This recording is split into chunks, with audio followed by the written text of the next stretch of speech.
أعزائي، باريس من غير ثلاثي خط الهجوم وأهم مدافع في الفريق بيكسب برشلونة على ملعبهم وكمان في وسط جمهوره. حرفيا لويس إنريكي ادى درس قاسي جدا لهانز فليك، ورئيس برشلونة عرف مين أقوى فريق في العالم حاليا. ده غير إن ليفربول بيخسر من جالاتا سراي في تركيا، وارن سلوت لحد دلوقتي مش لاقي التوليفة المناسبة للفريق. ده غير كمان إن في ناس بتقول إن فيرتس لعنة وحلت على الفريق، بس يعني طبعا مفيش خلاف على موهبته، وبنسبه كبيره ممكن مع الوقت نشوفه بينفجر عادي. ومبابي بيسجل هاتريك وبينضم لقائمه اساطير دوري الابطال، وهاري كين بيواصل انفجاره مع بايرن ميونخ، والفاريز لثالث ماتش اون فاير مع اتلتيكو مدريد. الاتليتي لتاني ماتش على التوالي بيكسب ب5 اهداف. هموت واعرف مين لعب في عداد دييجو سيميوني لتاني ماتش 5 اهداف، حاجه ما تطمنش. انما السبيشال وان جوزيه مورينيو فللاسف بيخسر من فريقه القديم تشيلسي، وموناكو برضه بيفرض التعادل على السيتي، وده نفس الشيء اللي عمله فيا ريال برضه مع اليوفي. انما بقى كابتن ايمن النرويجي ايرلينج هالاند بحالف ان هو ينافس مبابي وهاري كين على الكره الذهبيه والحذاء الذهبي في الموسم ده، وارسنال وانتر ميلان بيحققوا الفوز الثاني ليهم في البطوله. ده غير دي بروين وكمان روزموس هويلاند بيصالحوا جمهور نابولي بعد الخساره من ميلان الماتش اللي فات والخساره الاولى في الماتش الاول في البطوله، واخيرا بيحققوا اول 3 نقط. طبعا كل ده واكتر هنعرفه مع بعض في الحلقه دي اللي هنتكلم فيها عن كل احداث الجوله الثانيه من دوري الابطال، وحلقه كده كلها تحليل وشويه احصائيات مش هتشوفها عند حد تاني. تعالى بقى اوصلك الفيديو، انزل دغدغ زر اللايك تتفرج وتستمتع، فانزل اعمل لايك واشترك في القناه وفعل زر الجرس علشان خاطر يوصلك اي فيديو جديد. يلا بينا. ريال مدريد بيرجع من كازاخستان بفوز سهل على خيرت الماتيد بنتيجه 5-0. ماتش غاب عنه فالفيردي واللي فضل قاعد على الدكه وما خدش ولا دقيقه في الماتش، فيعني ما تعرفش ان الونسو بيعاقبه على ادائه المتراجع اخر فتره ولا قاصد ان هو يريحه. ما هو برضه لو قاصد ان هو يريحه خده معاه ليه اصلا؟ طب ما كان استبعده من القايمه خالص. فيعني الموضوع ما يطمنش، لدرجه ان هو لسه من يومين طلع عامل تغريده وبيعتذر ليها لجمهور الريال على تراجع مستواه الفتره الاخيره. طبعا كلنا عارفين قيمه فالفيردي والمستوى الثابت اللي قدمه في اخر 4-5 سنين مع الريال. مش مهم، امبابي بيسجل هاتريك وبيرفع رصيده ل 60 هدف في دوري الابطال، وفي اول ماتشين بالظبط مسجل 5 اهداف. وبالمناسبه مبابي بقى سادس اكتر لاعب في تاريخ دوري الابطال تسجيلا للاهداف، طبعا اكيد بعد رونالدو وميسي وكريم بنزيما وليفاندوسكي وراؤول جونزاليس. انما بقى هاتريك مبابي ذات نفسه فخلاه خامس اكتر لاعب في تاريخ دوري الابطال تسجيلا للهاتريك، قبليه برضه رونالدو وميسي وبنزيما وكمان ليفاندوسكي. مبابي اصلا بشكل عام عامل بدايه موسم مرعبه مع ريال مدريد. من بدايه الموسم شايفينه ان هو النجم الاول في الريال، ده غير ان هو هداف الدوري وكمان دوري الابطال، ولحد دلوقتي عامل 17 مساهمه من بدايه الموسم. كده كده زي ما قلت الماريت الفريق على قد شويتين، ومعلش يعني ده فريق ما جاش ولا حتى هيجي. بس يعني اللي لفت نظري في الماتش ده هو للاسف المظلوم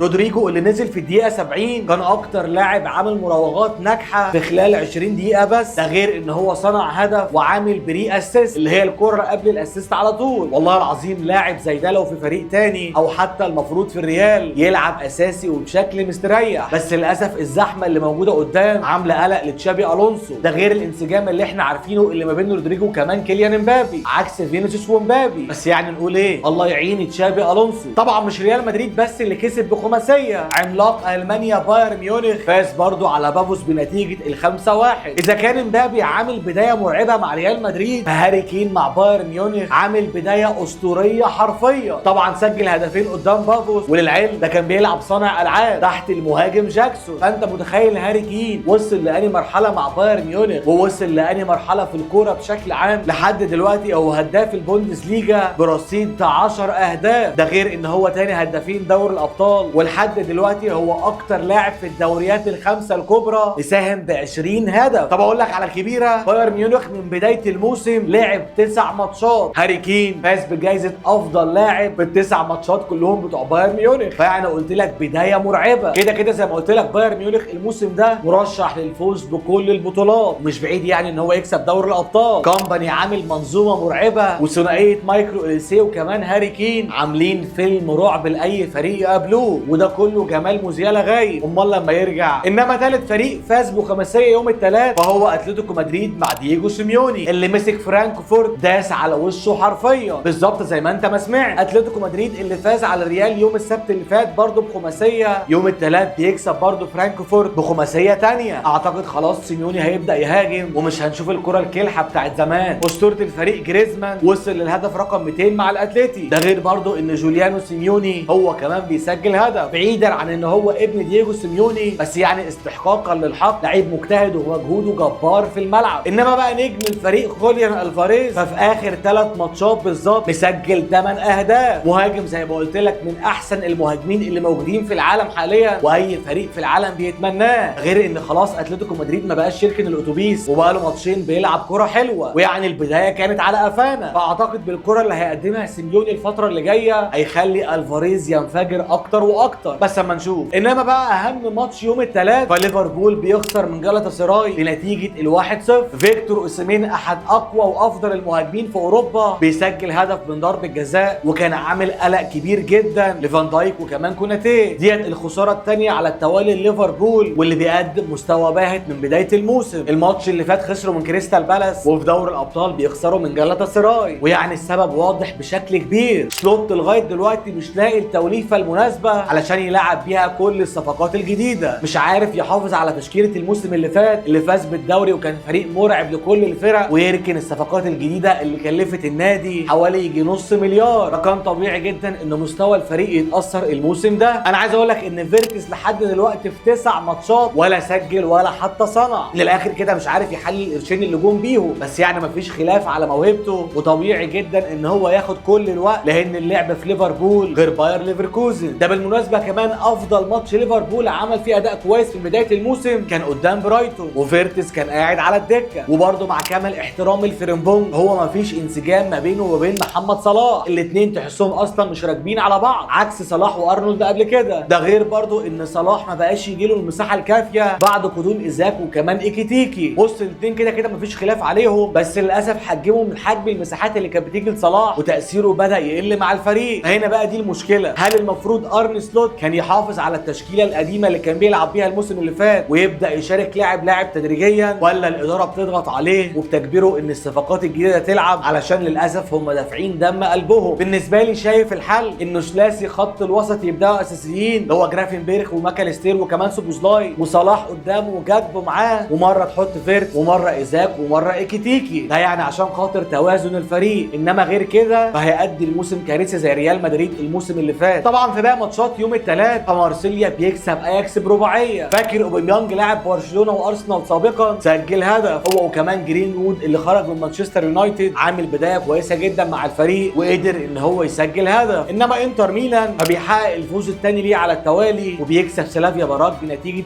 3-0. سجلهم اكيد دومفريس وكمان مارتينيز. وتوتنهام بيتعادل 2-2 مع فريق مش عارف انطق اسمه. ده غير ان السبيشال 1 اللي لسه ماسك بنفيكا من اسبوعين فاتوا فرجع من ستانفورد بريدج خسران بنتيجه 1-0. ماتش اجمل حاجه فيه هي استقبال جماهير تشيلسي لمدربهم السبيشال 1، ده غير التيفو الجميل اللي هم عملوه. انما بقى في قمه يوم الاربع فلويس انريكي بيقلب الترابيزه حرفيا على هانز فليك وبيعمل عليه ريمونتادا في ملعبه كمان في وسط جمهوره. جماهير برشلونه من ساعه نهائي دوري الابطال الموسم اللي فات واللي خسر فيه انتر ساعتها بخماسيه وهم عمالين يقولوا جمله واحده، ان احنا لو كنا مكان الانتر كنا كسبنا باريس. وحتى كمان لما باريس خسر في نهائي كاس العالم قدام تشيلسي قالوا برضه نفس الكلام. ده لدرجه ان قرعه دوري الابطال لما اتعملت الموسم ده رئيس النادي لابورت طلع قال لك دي فرصه كويسه علشان نعرف مين الافضل في العالم، ويا ريتك ما قلت. وفي الاخر بعد كل ده باريس بيكسب برشلونه على ملعبهم لثالث ماتش على التوالي. ده بالمناسبه هو الفريق الوحيد في اوروبا اللي قدر يعمل كده مع برشلونه. ده باريس من غير 5 لاعبين اساسيين، ديمبلي وكفاراتسخيليا وكمان ديزري دوي وماركينيوس وكمان نيفيز، كسبوا برشلونه هانز فليك على ملعبهم. هيعني درس قاسي لهانز فليك. بالمناسبه برشلونه اصلا بدا الماتش بشكل قوي جدا وقدر ان هو يسجل هدف عن طريق فيران توريس، وكان ممكن كمان يسجل الثاني لولا انقاذ المدافع زبرني الكره اللي شالها من على خط الجول من قدام فيران توريس. وده كله حصل في اول 30 دقيقه بالظبط، ومن الدقيقه 30 لحد نهايه الماتش حرفيا ما شفناش برشلونه، يمكن باستثناء كره واحده بتاعت داني اولمو اللي حصلت في الدقيقه 63.